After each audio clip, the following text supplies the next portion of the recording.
Olá, estamos iniciando mais um programa Consumidor em Pauta. O programa é feito para você, portanto, mande suas perguntas para o WhatsApp 51 985 946 773 ou para o e-mail consumidorempauta@tve.com.br. No programa de hoje, conversaremos sobre direito do consumidor com o Dr. Santini. Dr. Santini, muito obrigado pela sua presença. Tudo bem, Guilherme? Vamos lá, que temos muitas perguntas. Isso é bom. Primeira pergunta, da senhora Suzete. Fui em uma loja pagar a minha fatura e eles me ofereceram um empréstimo de R$ 1.800 para pagar em 18 parcelas de R$ 400. Não posso pagar, eles me enganaram. O que eu faço? Me falaram o valor depois que assinei e ainda me ofenderam porque não li as letras muito miúdas. Tenho 69 anos. Bom, Suzete, primeiro, se a Suzete foi pagar uma fatura e a loja ofereceu, após o pagamento da fatura ou durante o pagamento da fatura, um empréstimo não solicitado, o Código de Defesa do Consumidor protege a Suzete. Por quê? A Suzete está numa faixa de prioridade, né? Acima de 65 anos, aliás, a partir de 60 anos. Então, nós, consumidores com essa faixa etária, somos considerados hipossuficientes, somos vulneráveis. Então, a Suzete está protegida pelo Código de Defesa do Consumidor e pode sugerir imediatamente, faça isso por escrito num primeiro momento para ter uma prova documental, à loja que ela está cancelando esse contrato por não ter solicitado o empréstimo.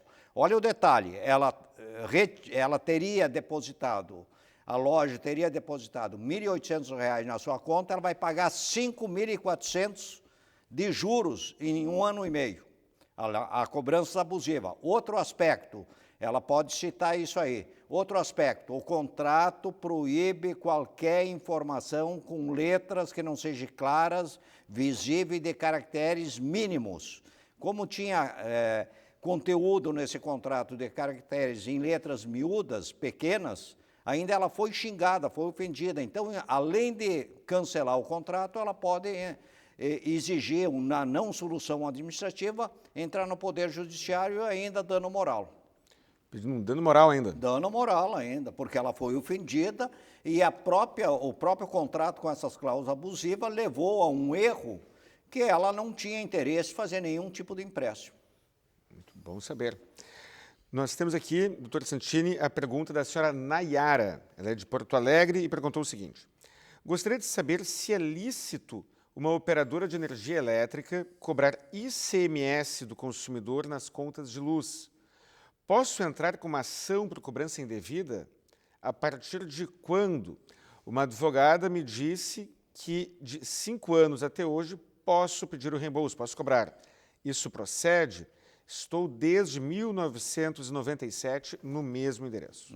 Nayara, essa é uma pergunta recorrente porque em 2022 foi sancionada uma lei complementar número 190, que a partir daí, e o marco de cobrança não é no ano da sanção da lei, é no ano subsequente, em 2023. Então, o STJ já tem pacificado, aliás, o STF, inclusive, pacificado que o marco de cobrança é 2023. Há usos e costumes, porque as concessionárias são agentes passivos, né, de reter o ICMS, mas quem paga é o consumidor. Isso é a prática. Mas nada que impeça que o consumidor peça a suspensão da cobrança do ICMS, porque é um tributo de responsabilidade do fornecedor. Normalmente na energia elétrica é repassada, tem várias ações nesse sentido. Ela pode pedir a suspensão ou a proporcionalidade dessa cobrança, porque tem bitributação, quer dizer, tem o valor do ICMS, digamos que é 18%, e eles colocam em cima do valor, né? Então é 2 vezes cobrado isso aí. Então a Nayara pode sim questionar isso, primeiro pelo marco, só a partir de 2023 que é questionável também no Poder Judiciário. e ela pode pedir a suspensão. A validade, a retroatividade, no mínimo é 5 anos. Pode ir no juizado especial civil ou tem que ser no rito comum? Não, tem que ser no Poder Judiciário. No comum? Justiça comum. Porque juizado especial, conforme o valor, como é 5 anos, ultrapassa os 40 salários mínimos. Muito bem. Nós temos aqui mais uma pergunta de um espectador anônimo. Contratei um plano de uma academia, mas não fui informada de que o plano era anual.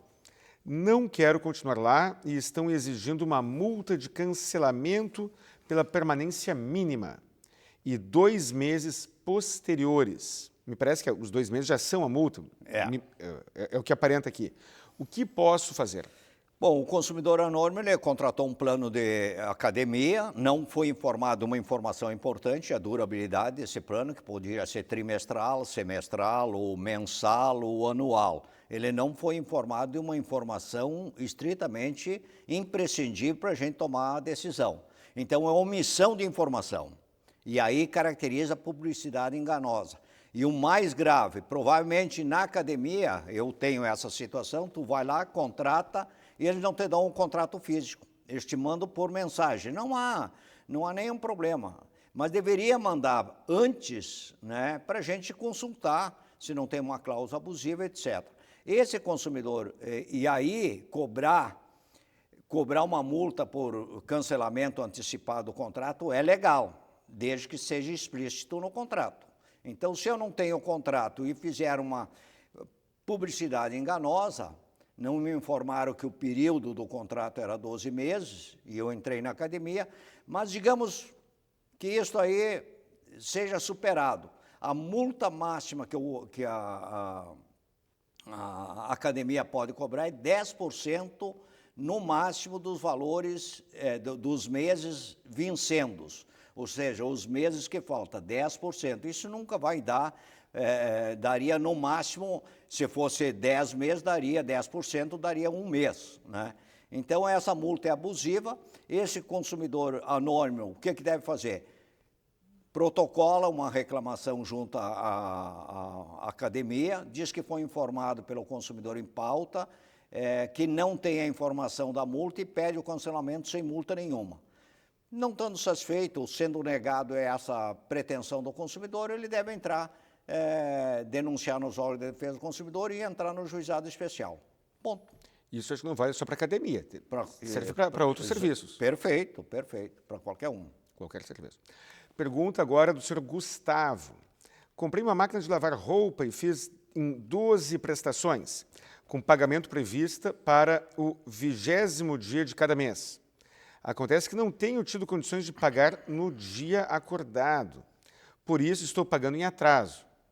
Além dos juros, tenho tido de enfrentar cobranças por mensagens e até telefonemas por parte da loja, 1 ou 2 dias após a data do pagamento. Já expliquei a minha situação e não adianta. Tem alguma coisa que eu possa fazer? Pode, Gustavo, sim. Tem alternativa. Primeiro, a maioria dos contratos, quando é financiamento, estabelece lá a escolha, a opção de uma data que o consumidor determina, escolhe, em final, para fazer o pagamento. Mas ele escolheu mal ou teve um problema de saúde financeira durante o pagamento das prestações, ele quer fazer a alteração da data do vencimento. Pode, mas tem que constar no contrato, né? Se não constou, né, ele vai lá e negocia com o fornecedor, onde ele fez a compra, para fazer essa alteração. Não há multas e nem taxas para alterar. Faz um aditivo ao contrato inicial e estabelece só novo prazo. Ponto. Agora, não pode, de jeito nenhum, ele quer mudar, mas ele não pode sofrer nenhum tipo de constrangimento ou de privacidade, invasão de privacidade, para cobrar qualquer prestação em atraso. No campo administrativo, a empresa tem todo o direito de fazer cobranças administrativas ou judiciais de qualquer prestação atrasada. Agora, criar constrangimento ou invadir privacidade do consumidor requer aí uma ação no Poder Judiciário por invasão dessa privacidade, desse constrangimento, dano moral. Mas, Gustavo, a saída é fácil. vai lá, primeiro lê o contrato. Lê o contrato, verifica se está prevista essa alteração. Se não, e aí alguns cuidados que o consumidor deve ter, né? Entrar em contato com a empresa, solicitar a alteração, confirmar a alteração, ver, identificar a mudança de data, se está de acordo com a minha capacidade de pagamento, para não pagar taxas e mora, juros de mora, porque hoje o código diz o seguinte, é 2% ao mês, por atraso de qualquer prestação, seja para o fornecedor, seja para o consumidor. Então, Gustavo, tenta construir uma solução. Agora, o aspecto de constrangimento, isso não impede de você entrar com uma ação no Poder Judiciário. Doutor Santini, temos agora a pergunta da senhora Lúcia. Estou precisando consertar as janelas da minha casa e todo mundo diz que para fazer orçamento com mais de um profissional. Quais os cuidados que eu devo ter na hora de pedir o orçamento? Tem que ser por escrito, dizendo tudo o que precisa ser feito e especificando os valores de cada item que precisa ser consertado? Quero fazer tudo direitinho para não ter problemas. Bom, a Lúcia fez uma pergunta que é recorrente e é importante. Quando a gente vai buscar a prestação do serviço, contratar um profissional autônomo, seja na janela, máquina de lavar, louça ou roupa, etc., ar-condicionado, tem que ter um cuidado especial. Primeiro tem que conhecer, chamar, normalmente os orçamentos são sem custo nenhum, né? E a empresa que cobra, ela tem que informar antes, ela não pode chegar lá e depois cobrar. Se ela omitiu essa informação, o consumidor não tem o direito de cobrar. Então, o que é importante?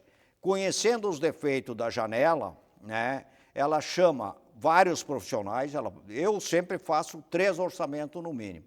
E aí tem que saber uma série de coisas. Qual é o custo total, qual é o custo da mão de obra, qual é o custo de peça, ver se o cara tem certificado de prestação de serviço, se é um profissional credenciado e registrado, se há um imposto, digamos, a recolher nesta prestação de serviço, a responsabilidade é do fornecedor e não do consumidor. Então, esses detalhes são fundamentais. E fica com isto por escrito, né? O prazo de garantia desse serviço, no código, qualquer prestação de serviço em produtos duráveis é 3 meses, mas o profissional pode acrescentar, dar um prazo de 1 ano, e aí se ele dá um prazo de 1 ano, soma seus 3 meses, é importante dizer isso. Então, pacifica isso aí.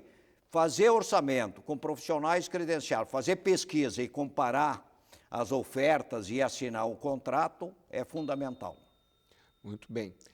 Muito bem, nós estamos encerrando o primeiro bloco do nosso programa Consumidor em Pauta. Iremos para um breve intervalo e já voltamos.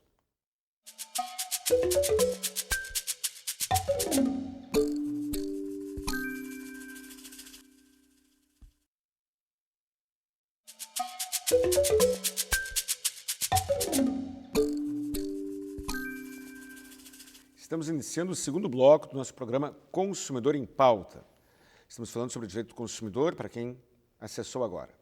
Doutor Santini, pergunta do senhor Marcos. Estou há pouco tempo na casa em que eu aluguei. Qual não foi a minha surpresa quando recebi as contas de luz e água com valores absurdos para pagar? Não tinha como eu ter gasto tudo aquilo. O que eu posso fazer para descobrir o que aconteceu para me cobrarem esses valores tão altos? Bom, o Marcos deve ter mudado para essa residência.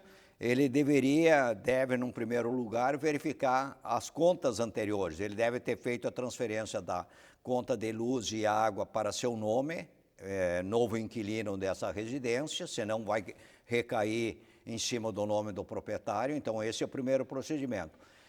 O consumo está acima da normalidade do perfil do consumidor, não tem nenhum vazamento do hidrômetro para dentro ou do medidor de energia elétrica para dentro da residência, a responsabilidade é do fornecedor. Então, o que o Marcos deve fazer primeiro? Entrar em contato com as 2 concessionárias de água e de luz, informar o fato e pedir providências. Fazer uma análise e coisas, vão lá, e suspensão imediata daquela fatura que está sendo questionada. Bom, a partir daí, caracterizado que o problema não é do inquilino, não é do consumidor, a responsabilidade do fornecedor. Ele tem que trocar a fatura que estava com valores acima da normalidade do perfil do consumidor e não cobrar nem taxa nem juro. Todo esse serviço é por parte das concessionárias. Hoje, em Porto Alegre, está acontecendo muito com a nossa empresa de água, né? Várias perguntas já vieram até nós fizemos uma mediação e resolvemos isso pacificamente no campo administrativo. Então, não sei se tem uma recomendação de cima para baixo para que faça uma alteração de valores fora da normalidade do perfil do consumidor, ou se é erro, não é, na tomada da leitura do hidrômetro e do medidor de energia elétrica. Tem que cuidar. Normalmente, a responsabilidade é da concessionária se o problema é do medidor para fora. Muito bem. Pergunta da senhora Mônica. Tinha uma consulta marcada com um especialista, mas não tive como ir, pois fiquei doente. Desmarquei, só que tive que pagar tal consulta. Disseram que eu teria que ter desmarcado com 24 horas de antecedência. Como eu poderia saber que ficaria doente bem no dia da consulta? Está correta esta cobrança, doutor Santini? Em tese, sim. Em tese, quando o profissional contrata um autônomo, seja na área da saúde ou um outro profissional, mas tem que ser informada previamente. Olha, a não presença de vocês resulta numa multa, que não pode ser o valor integral, né? Porque não há prestação de serviço. O profissional de saúde responde a 2 códigos, ao CDC, o Código de Defesa do Consumidor, e o Código de Ética Profissional. Esse Código de Ética Profissional, ele determina o seguinte, que proíbe explicitamente cobranças antecipadas de consulta, mas pode cobrar uma multa, né? Não pode ter aí digamos assim, um enriquecimento sem a prestação do serviço, então tem que ser parcial. Mas tem que ser. E outra, esse código de ética do profissional de saúde estabelece que a secretária, o apoio do médico, tem que ligar e confirmar com o cliente. Se isso não foi feito, e no caso da nossa consumidora, ela só adoeceu na data da consulta marcada, então ela não tem. O que eu recomendo? Conversar primeiro com a secretária e depois com o profissional, comprovar que ela ficou doente, e o bom senso deve prevalecer nessa relação. Nem o médico, nem ela talvez queira perder essa relação que é de confiança em primeiro lugar, né? E trata da coisa mais nobre, que é a qualidade da nossa vida e a nossa vida como um todo. Bom. Doutor Santini, o senhor Edgar, fui comprar um produto em uma loja e o mesmo não estava disponível no local. Aí o vendedor entrou no site, viu o produto e eu fiz a compra. Nesse caso, a minha compra foi online ou física? Não, neste caso é considerada compra online. O produto não estava na loja, o vendedor se dispôs a entrar no site da própria rede de loja e encontrou o produto. Então, é considerada uma compra online. Compra online normalmente tem preço diferenciado, menor. Tem que ser praticado esse preço menor. Então, o consumidor leva essa vantagem, né? Tem muitas lojas que dizem o seguinte, no próprio site informa, pode comprar aqui ou comprar na loja, o preço é o mesmo. Pode, a informação está clara e precisa. Mas na maioria dos casos, online são estabelecimentos diferentes, são custos diferentes. Na loja tem um custo agregado, né, de aluguel, de IPTU, de mão de obra, etc. Quanto ao site, é muito mais enxuto, então o custo é menor. Então, o consumidor tem o direito de exigir que a compra foi online. E quais são as diferenças todas? Pode chegar aí entre um produto até 30%, 20% no preço final. No preço. No preço. Mas outros direitos que o consumidor tem por ter comprado online? Não atendido esse é um direito assegurado ao consumidor. Ele tem que denunciar essa loja, né, e exigir o cumprimento de compra pelo site. Não tendo, denuncia no PROCON. Não tendo solução no PROCON ou demora, juizado especial. Juizado Especial Civil. Senhora Helena, o Código de Defesa do Consumidor pode ser aplicado em questões relacionadas a condomínio? Pergunto porque estou tendo problemas em relação ao que está sendo cobrado no boleto. Helena, sim e não, né? Porque, primeiro, a relação entre condôminos e o condomínio, o síndico, é uma relação de convivência. Tem estatuto próprio, tem regimento próprio, então tem que ser administrado nessa convivência entre as partes, entre o condômino. Agora, se o problema foi boleto e o síndico contratou uma empresa para cobrar taxas, tributos e emissão de boleto, etc., bom, aí caracteriza uma relação desiguais, fornecedor e consumidor, uma relação desigual, e aí aplica o seu código.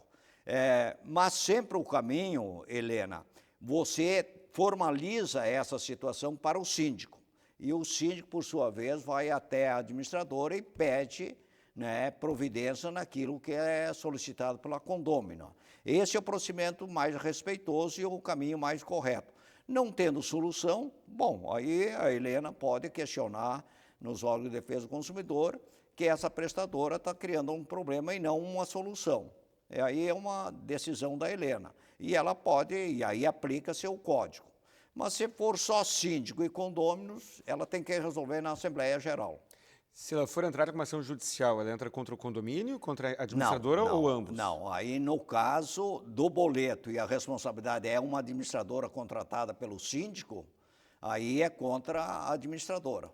É contra a administradora. E mais importante, esse boleto não pode cobrar, além da, né, cobrar,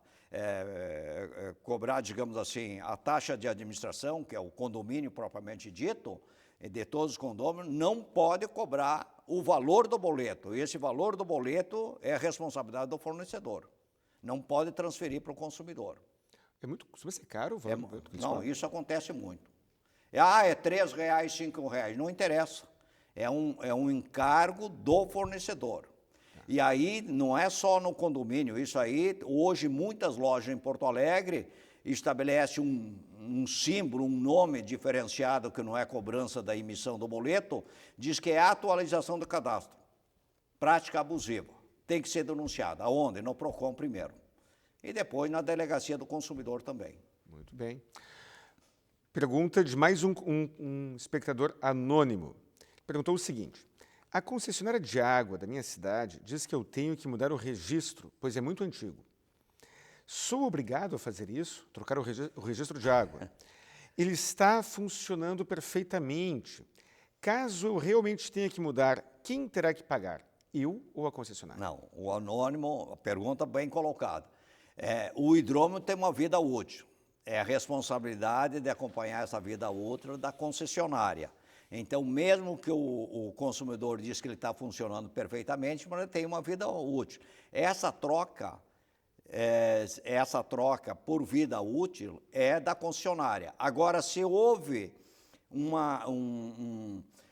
digamos assim, qualquer acidente e foi provocado pelo consumidor no hidrômetro, a troca é feita pela concessionária e quem paga é o consumidor, porque aí ele danificou, digamos lá que ele esteja cortando grama, etc., e rompeu o hidrômetro. Aí ele solicita a troca e esse valor é cobrado do consumidor. Agora, qualquer defeito do hidrômetro ou dentro da vida útil e não tem interferência do consumidor, o pagamento e a responsabilidade desse custo é da concessionária. Muitas vezes o hidrômetro ele fica em algum local acessível para várias pessoas, sujeito a vandalismo, sujeito a curiosos, sujeito a de tudo. Tudo. E aí, como é que fica a questão da prova? O consumidor diz que ele não mexeu, não danificou, mas o hidrômetro está danificado. Como eu já trabalhei na GERG, né, fui presidente da GERG e as concessionárias de água são fiscalizadas e orientadas pelas GERGs, nesse caso a gente recomenda, primeiro, a obrigação do usuário, eles chamam de usuário, não gosto muito desse nome, mas o consumidor deve colocar o hidrômetro em acesso fácil para que o leiturista, os prestadores de serviço dessa concessionária, faça a tomada do consumo mensal num lugar acessível. Então, ou a gente bota no lugar acessível com proteção, e tem algumas cidades que não usam a proteção porque a segurança é mais qualificada, digamos assim. Mas se vier ter uma avaria nesse hidrômetro por terceiros, etc., a responsabilidade é do consumidor. Do consumidor. Ele vai ter que solicitar a troca e o pagamento é dele. Então, por isso que a gente coloca num lugar de fácil acesso com uma proteção, com uma grade, tipo o relógio de energia elétrica, né? Com chave, né? Com cadeado, etc. Isso não está isento de uma avaria feita por terceiros, mas está mais protegido. E a responsabilidade, se acontecer, é do consumidor. Perfeito, muito obrigado, doutor.